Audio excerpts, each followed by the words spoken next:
Hello and welcome back to another episode of Critical Reactions with your host, Bryan. We're going to wrap up today with a special selection, which is where one of you tell me exactly what it is I need to check out. This one comes at us from Dan. That is a really long title I'm not going to be able to pronounce, performed by Imperial Circus Dead Decadence. Hope you like it. Thanks. It's a remastered version. And that's what the Mogari means in the dashes. I have found the rest of that title on another album, but this Mogari variant is the one that exists on this album that we're going to be checking out here. This album came out in 2022. Let's dive into it. See what Imperial Circus Dead Decadence is bringing to the table today.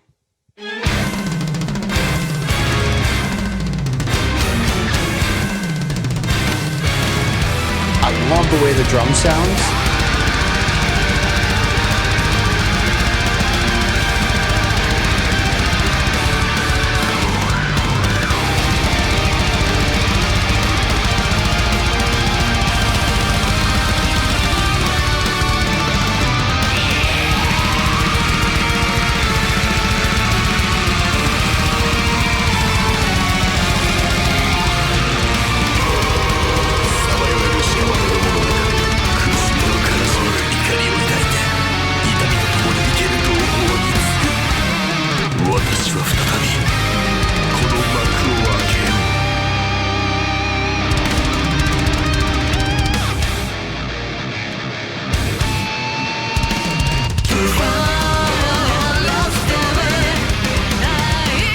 That's interesting. It started off very black metal, but this is almost metalcore here. Vocals are kind of quiet compared to the largeness of the guitars.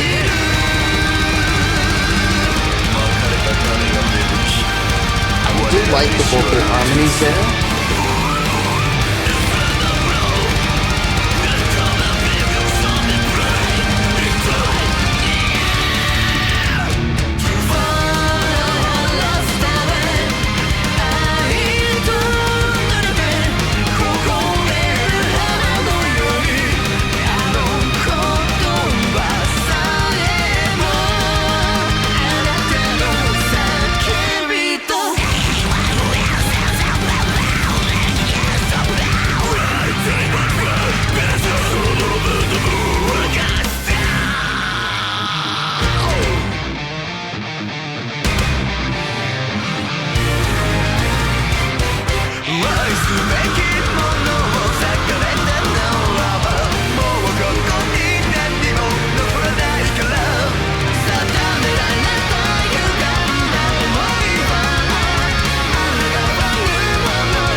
I can't believe we're only 2 minutes in.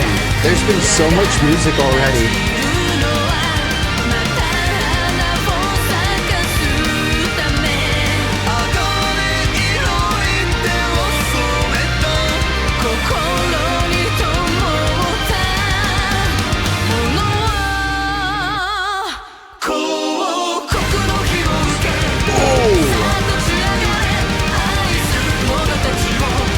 So a triplet pulse here, but also that really wide production.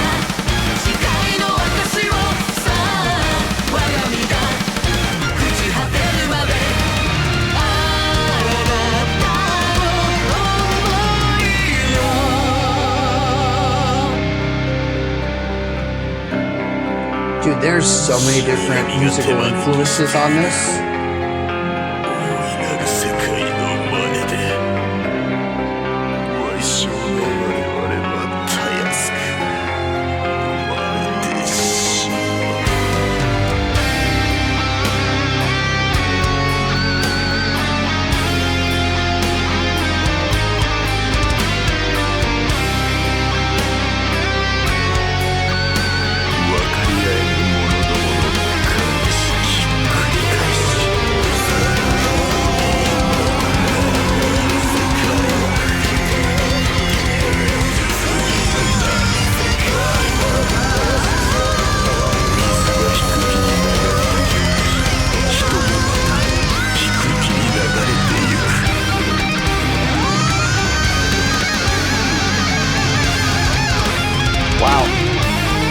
Dude, those belted vocals.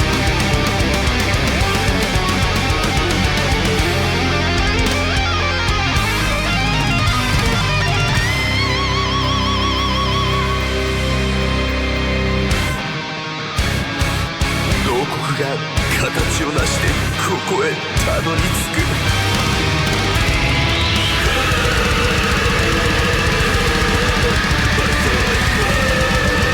That scream in the background.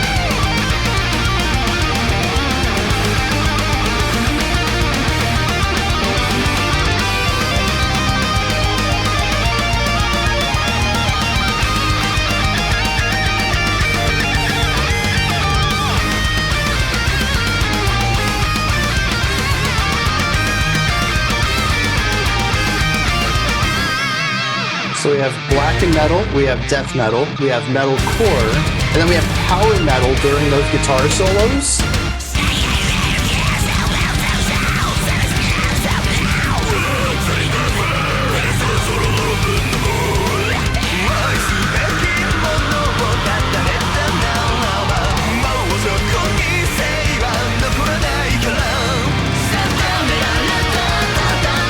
The key change, nice.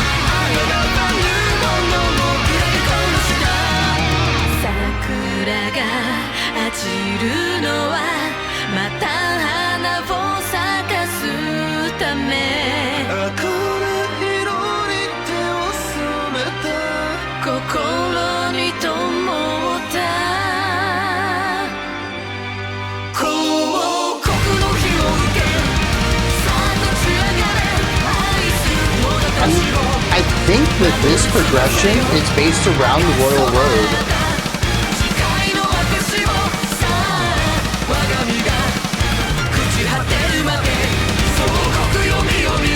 The snare almost pulling off on March before pushing it into the constant 16th notes.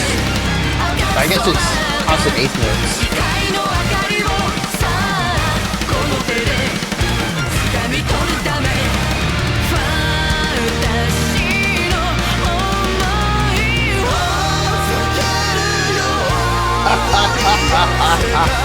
No way.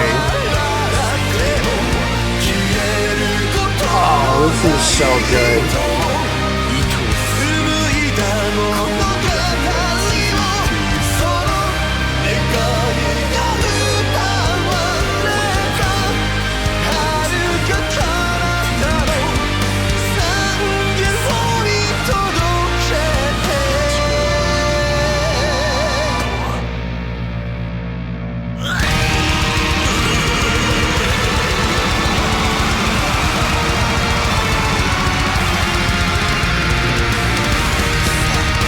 It's so ridiculous.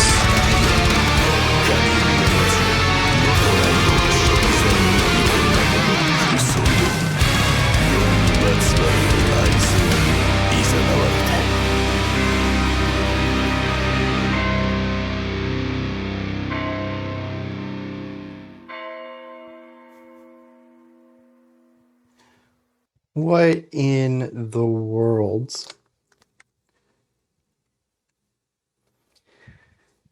I mean, it's ICDD. Ridiculous is to be expected. I've only heard a few tracks from them, and they are just consistently over the top. So having this song be as intense and wildly varied as it is, and wrapping up the way that it does with almost this grand musical finale, as if it's the end of this, like 2 or 3 hour Broadway play. I mean, geez, and then just, devolving that into death metal chaos. What what even is this track? How do I talk about something that doesn't understand moderation? This is a song that says if we're going to do something, we're cranking it up to 11. No matter what it is we do, it must go to 11. And I gotta give credit for that. And it is rather novel. I don't know if I could listen to a whole album of this. It is wild. It might be a bit fatiguing after a while. Let me see. How long is this album? Yeah, 72 minutes. That feels like a lot of time to spend with this band in one sitting. But in spurts, this is very fun. And I think a lot of that comes down to the sheer variety on display. I mentioned black metal. I don't know if I'd call that to be true. I think it's just mostly death metal in here. That's our more aggressive stuff. We have metalcore, which I think is what most of the verses are based around. We have almost pop rock at times in post-choruses, maybe. This is the one that, if there was any part of this song that you thought, well, dang, that sounds like an anime intro, that's probably what I'm talking about here. This is the sole part of the track that seems to use the Royal Road progression, which is, well, it was heavily used in Western music in the 70s, but I think most people would recognize the chord progression from a lot of popular Japanese rock music, and particularly also anime intro and outro music. It is a progression that shows up a lot in modern Japanese music. And I found it really interesting that most of this felt pretty traditionally metal for the type of metal. The death metal riffs felt death metal-y. The metalcore riffs felt metalcore. But then we reached this pop rock section, and it's a very distinct moment. Oh, okay, this is definitely Japanese pop rock right here, rather than a Western style of pop rock, which doesn't typically use the Royal Road progression. And so we have that in there. There is, I don't know if I could call it a bridge, because honestly, I'm very confused about the general structure of this track, but there is something towards the end of the song, I guess around minute 5 or so, that we had a bit of a modern classical idea there, definitely using classical instrumentation and focusing on chordal movement, but not necessarily evoking any sort of deep or intense chord progression. Still very modern, simpler harmonic ideas. So we have some modern classical concepts in there. It's all over the place. It really is, but it's kind of infectiously connected.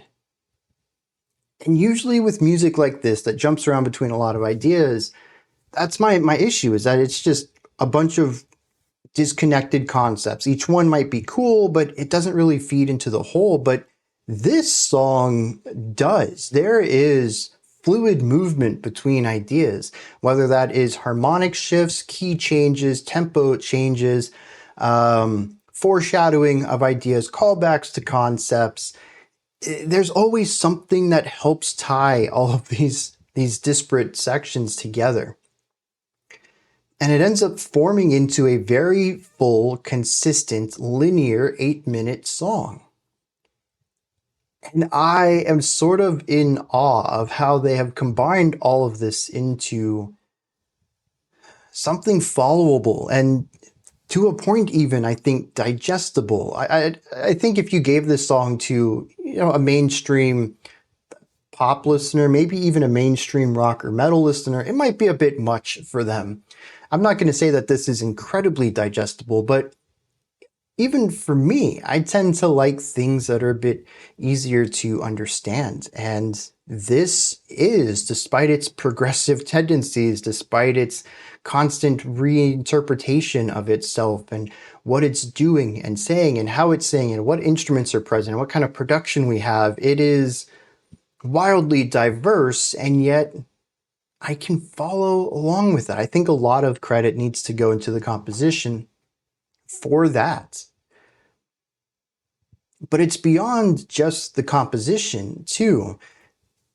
There is almost a poppy aesthetic to all of this.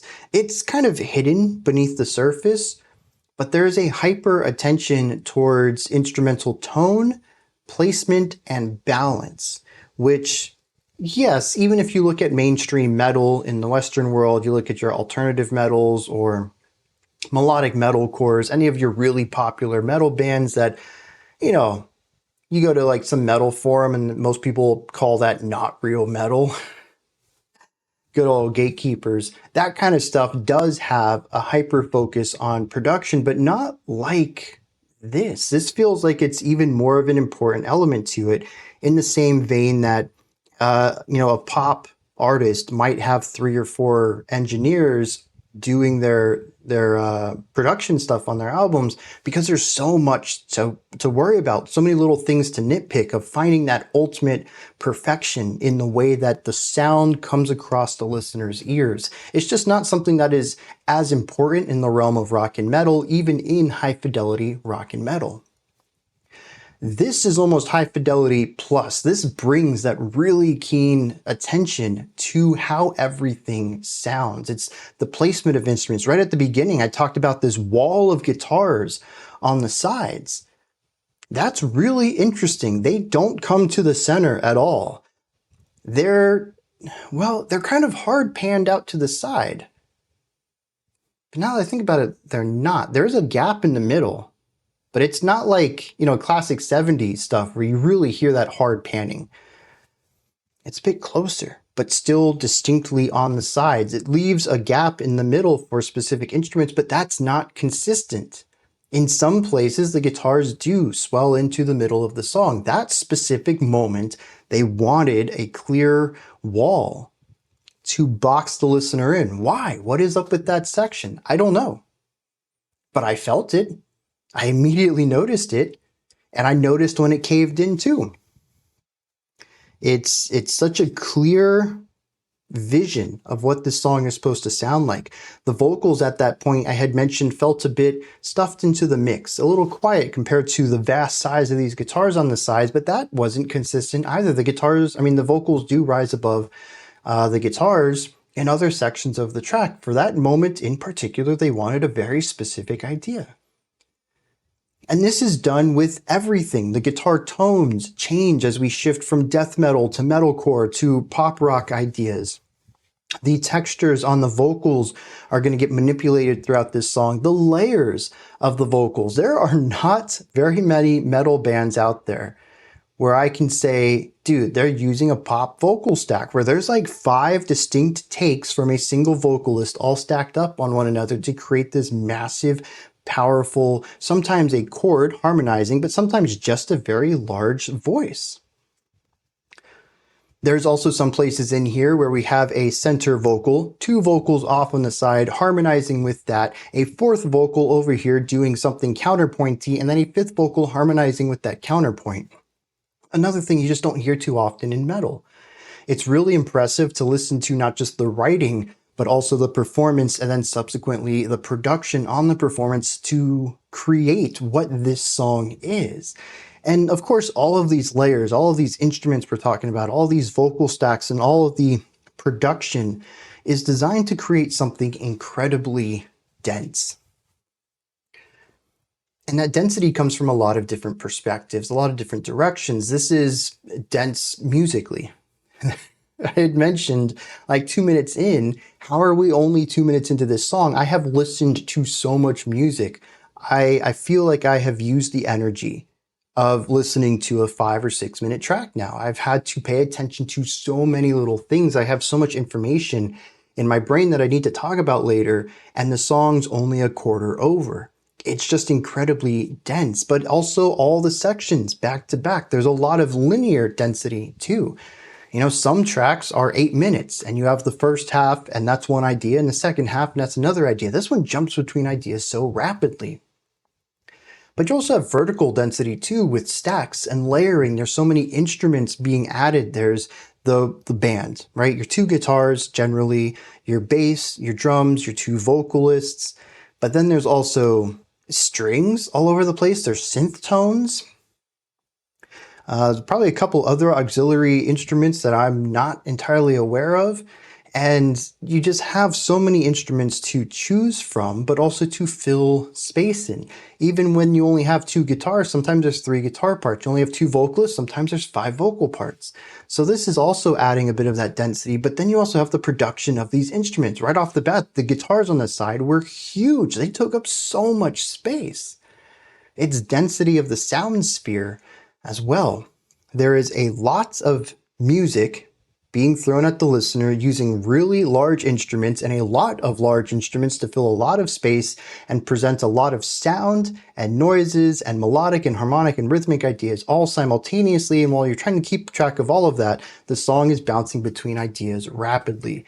It is exhausting. And this is part of why I said earlier that I find novelty in listening to this, because it is fun. I'm not going to disagree with that. I enjoyed listening to this track, but it is exhausting to listen to. There is so much happening in the moment, but also in the entire work. And 70 minutes of this would be draining.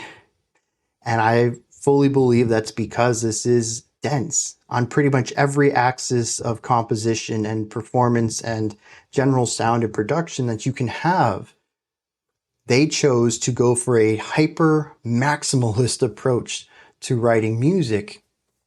And it is very cool. I don't want anyone to think that I'm bashing it because there's so much happening in it, but it is a lot. It really is a lot. I don't know that I have anything else to add to this. Everyone does a fantastic job. Oh, also folk metal. Completely forgot about that thing too. We hit some guitars, not folk, power metal. We hit some guitar solos, and all of a sudden we're in, Dragon Force or what's that? Why am I blanking out? The one with, I'm blanking out on the name too. Angus McSix.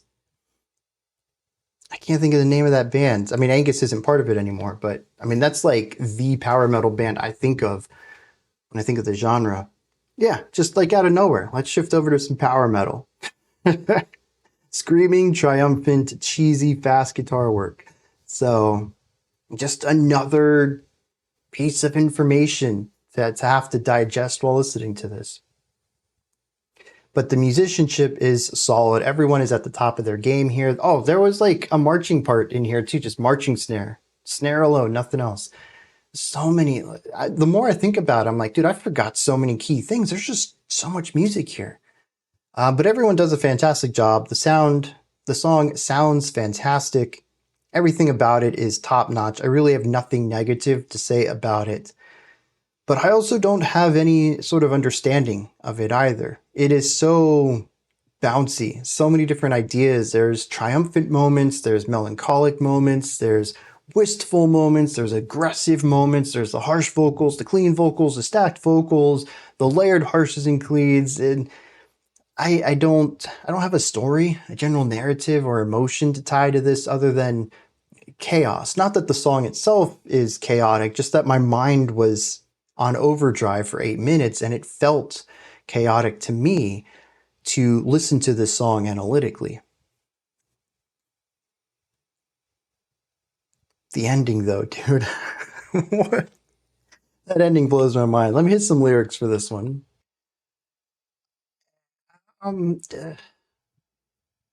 Speechless.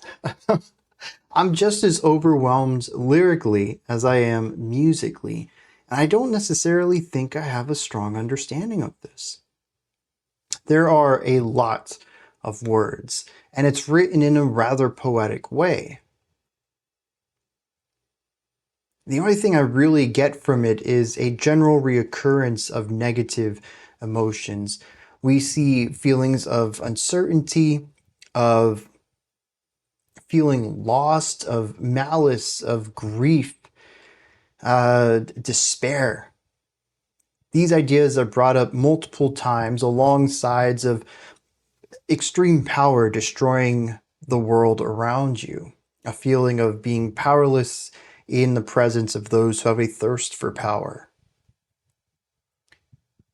In fact, the chorus itself states, "A monster hath plunged its claws into the earth. The abyss illuminated by its blue eyes is grotesque. Is it one's own desire or a thirst for power that makes one crawl about?"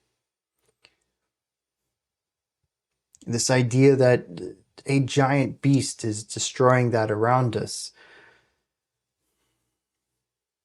But aside from that, I'm not super sure what this is about. We have this one stanza that I really like. It says, "Mankind heads towards the vacant sky. Like a flower, drenched in and subsequently freezing from grief, even these words are thus cried."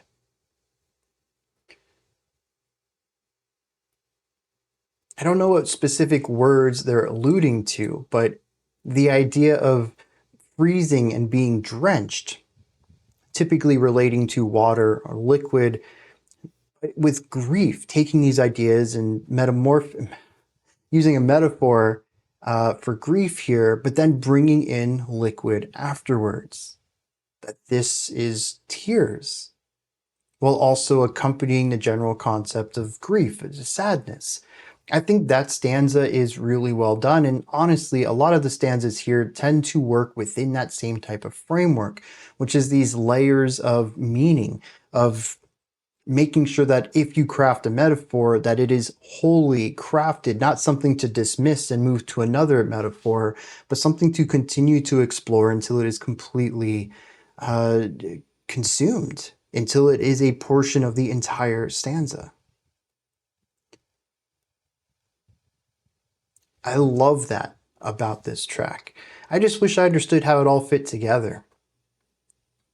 There's a repeated couple of stanzas that says, "Cherry blossoms scatter so as to make flowers bloom anew. With thy hands dyed crimson, a flame was lit in thy heart." Hands dyed crimson would be blood. Maybe your own, maybe you took the life of someone, but it sparks a flame. Much like cherry blossoms scatter so that they can continue growing. It says, "Come now, take the light of the empire and rise. Be the shield protecting thy loved ones, and with the light spread by thy scarlet oath, relent not till thee crumble away to dust with thy feelings."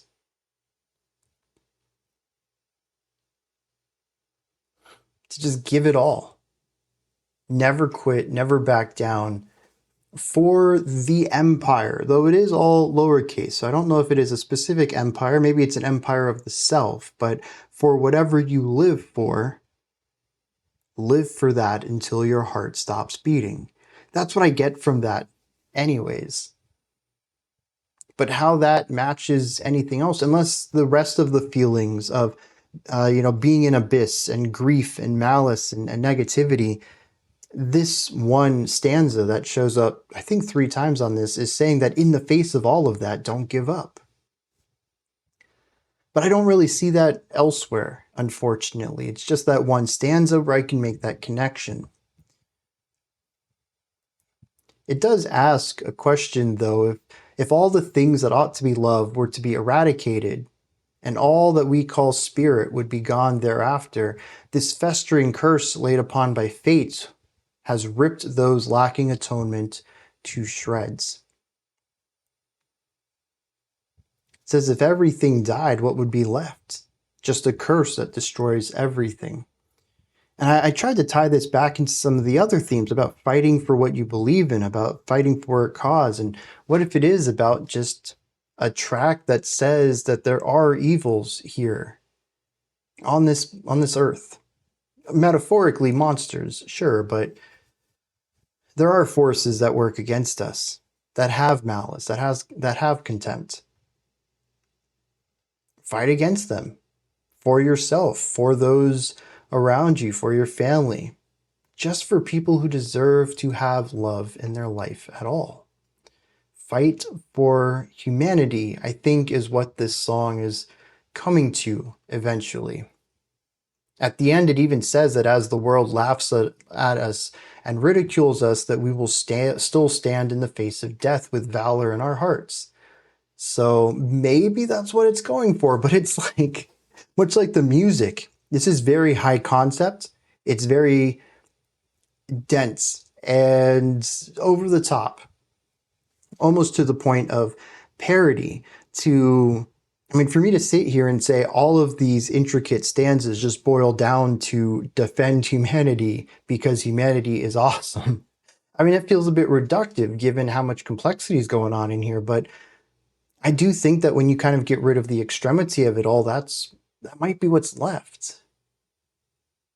As usual, I'm going to pass the mic over. These are my thoughts on this track by Imperial Circus Dead Decadence.